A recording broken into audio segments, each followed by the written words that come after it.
C'est une entreprise qui n'en a rien à faire de ses salariés.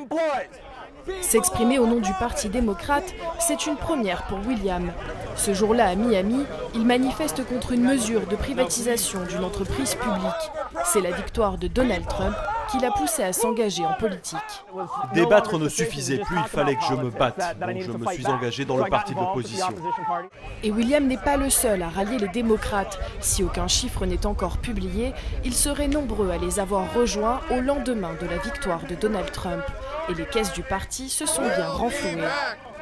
On reviendra, on reviendra. Depuis janvier, les démocrates ont récolté près de 105 millions d'euros de donations. C'est 4 fois plus qu'en 2015. Dans le courrier envoyé récemment aux militants, l'objectif est clair, destituer Donald Trump.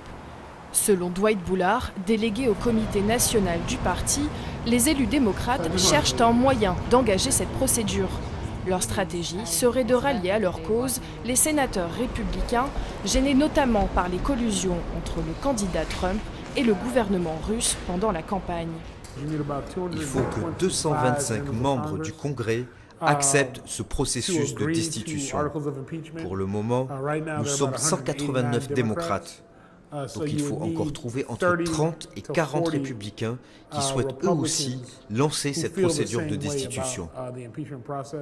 Mais avant de convaincre les républicains, le parti doit encore régler ses divisions internes. À l'université de Floride, l'aile gauche s'est réunie. Pour ses soutiens de Bernie Sanders, les démocrates n'ont pas tiré les leçons de la défaite. Nous sommes le parti, nous sommes majoritaires et nous ne sommes pas représentés. Les raisons de la colère, la récente nomination à la tête du parti de Tom Perez, le favori d'Hillary Clinton.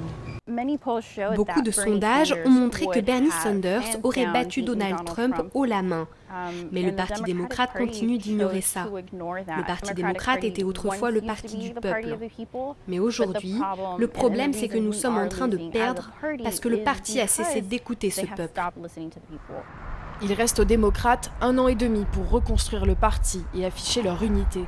Leur objectif, remporter les législatives de novembre 2018 et obtenir ainsi la majorité au Congrès.